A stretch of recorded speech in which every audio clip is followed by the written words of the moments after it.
What is going on, guys? Wally here with another portion of the lore series, and today we're going to try to better define and better understand the Traveler. So without any further ado, let's get right into it. Now, the Traveler is very difficult to describe beyond the blue spherical ball hanging over the last guardian sanctuary of our time. But to get a better understanding of what it is, I will go into some of the ghost fragments and provide some of my own speculation behind it to better inform you and potentially help us both learn in the process of discovering of what this is.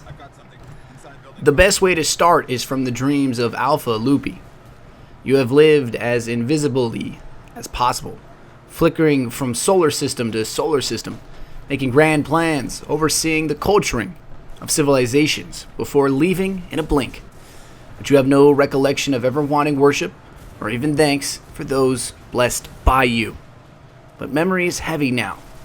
It feels like lead and neutronium and electroweak matter flashing into a moon-sized ball that you must carry as you move. Now your flight is rapid, your vast mind infected with such dread and toxic doubt that you find yourself afraid of the simple act of thought. And it is your children now must turn to you now, in time of need. Now, to better understand what the Traveler is, we have to understand his agents. Now, we as Guardians are undoubtedly cross or side effects of what the Traveler is. We are potentially undead beings brought back to the light or into the light to feel a purpose or fulfill a purpose. But to find out what that is, we have a character, a ghost, if you will, attached to us. And every single Guardian has one attached to them.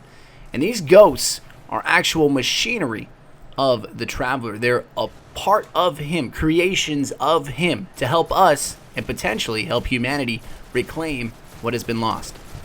Now, to better understand the ghosts and exactly what they are and who their loyalties lie to potentially, we have to delve deeper into their lore and their understanding. This comes directly from one of the cards. It speaks, built from machinery in the Traveler's light, ghosts guide their guardian companions into the quest to reclaim our solar system. Every ghost seeks out its guardians among the ancient dead. The ghost serves as a scout, librarian, and mechanic, waking ancient machinery and cracking alien codes. In the right situation, a ghost can even save a guardian from death. But ghosts are not immortal. As far as Guardian know, every loss is irreplaceable. So the question arises is, are there more ghosts? Are there new ghosts being created, or is there a set specific amount? Now, it's the same question the city scholars have been asking, stating very clearly, are new ghosts still being born? Or is the number of ghosts dwindling? Will there come a day when no more remain and an end to the rise of new guardians? If that day is coming, then the city faces a desperate race against time to heal the Traveler before attrition takes its toll. So the idea here, as we understand it, to give you a brief synopsis as we're going through, is that the Traveler is a being of immense light, potentially an agent of the light, but we don't know exactly his true origins or what his true goals are. What we do know is that his agents, both us Guardians and his ghosts, are there to help humanity. They're there to reclaim what is lost and fight back the darkness. But the true ulterior motives, or the grand scheme of things, still elude us. Now, to better understand the ghosts and the Guardians and the Traveler, we have to describe what we are as Guardians. Guardians are warriors forged in the Traveler's light, a final hope in a universe falling into darkness. Chosen from the dead by the Traveler's ghosts, Guardian are those few rare able to wield the light as a weapon. For centuries they have defended the city, but that defense cannot hold forever.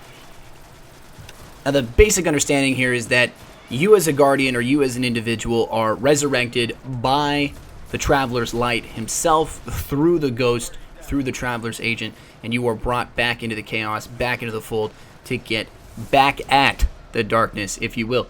But the true understanding of it isn't so simple. We understand that the Traveler came to us, of course. We understand that he helped us usher in a great golden age and helped us expand beyond our own current knowledge. But what we don't really understand is, why was he being pursued? Or did he know that he was being pursued? Or do we know exactly what the darkness is. Now, to say simply that the traveler's light and the darkness's potential darkness is a battle versus good and evil is too simple of a washover. It makes too much sense. There has to be more there. And to better understand the traveler and the darkness, we have to delve deeper into their conflict. Now, if I was the speaker or knew more about the speaker, I could tell you exactly, or he could tell you exactly what we need to know here. But basically, to give you a brief synopsis once again of who the speaker is, he is an anonymous high priest with a mysterious and powerful connection to the traveler. So it begs the question that there are individuals in the society of the city, and of course amongst the Guardians, that have the ability to potentially communicate with the traveler beyond the simple ramblings of an individual or speculation, which speaks to both great hope and potential great despair. We know not what these individuals can say to the traveler or what the traveler says to them, or if anything is being said at all.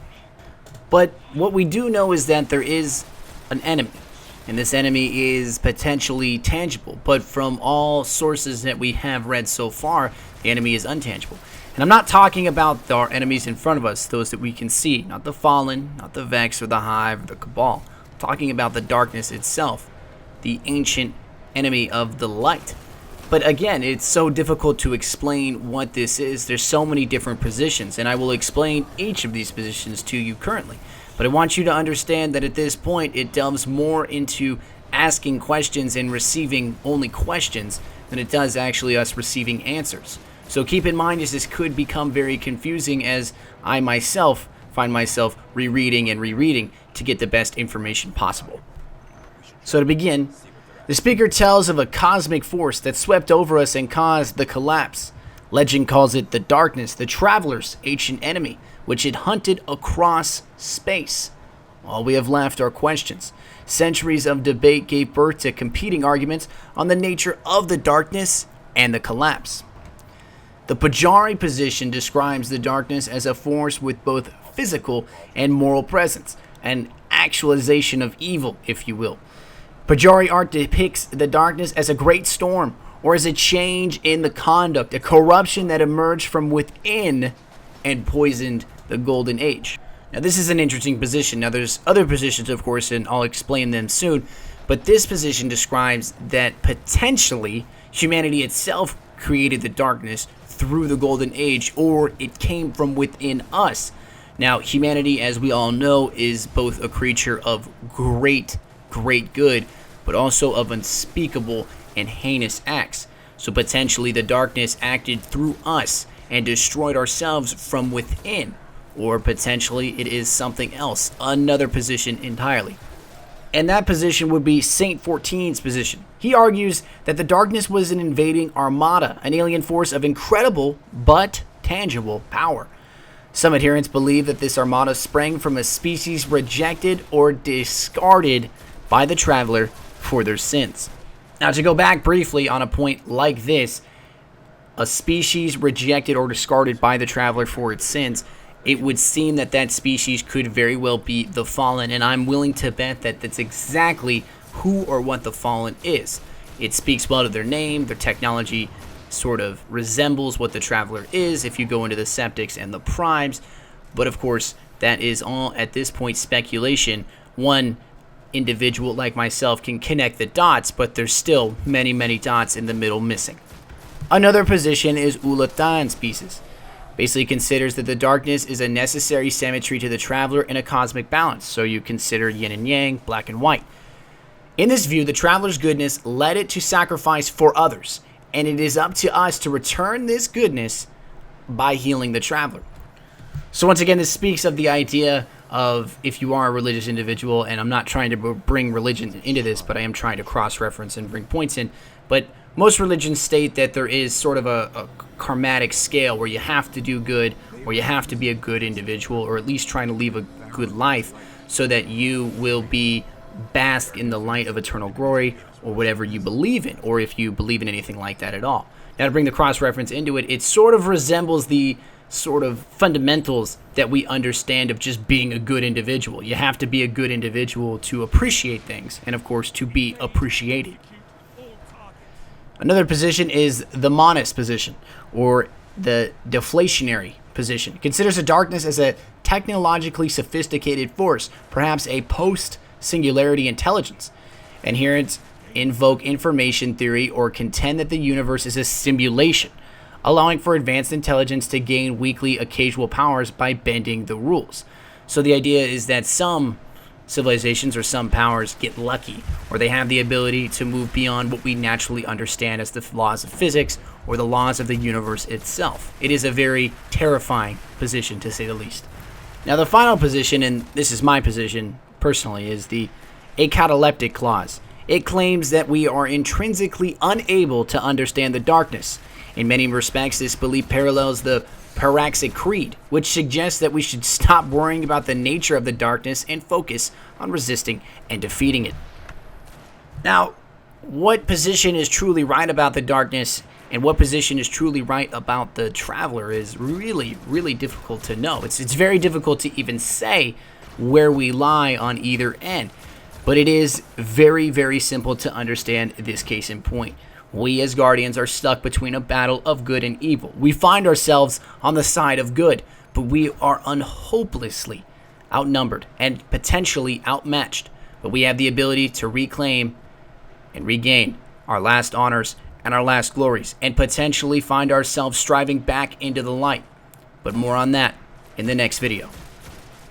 What's going on, guys? Wally here. If you guys did enjoy that video, please let me know. Let me know in the comments what you think. Let me know in the comments what you want to know for the next video. I really do find myself enjoying this series. They do take me quite a bit to do. That's why I only do them once a week.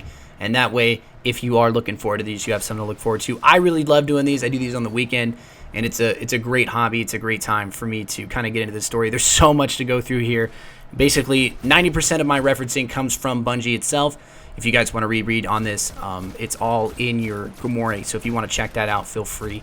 Do a little bit of research on Reddit as well. I tend to look at some of the lore forums, lore topics that describe. There's some great individuals on that. And of course, the Bungie forums too are a great source of information. It's always good to get another point of view. If you guys have any questions or concerns, or want to correct me on anything, or want a better definition on anything, I will try to help you. But make no mistake, I am no scholar on this. I am a layman. I am trying my damnedest to get as much information as possible to you guys. But let me know if you guys enjoyed this. That will do it for me on this video. I really love doing these. I'm out. Peace.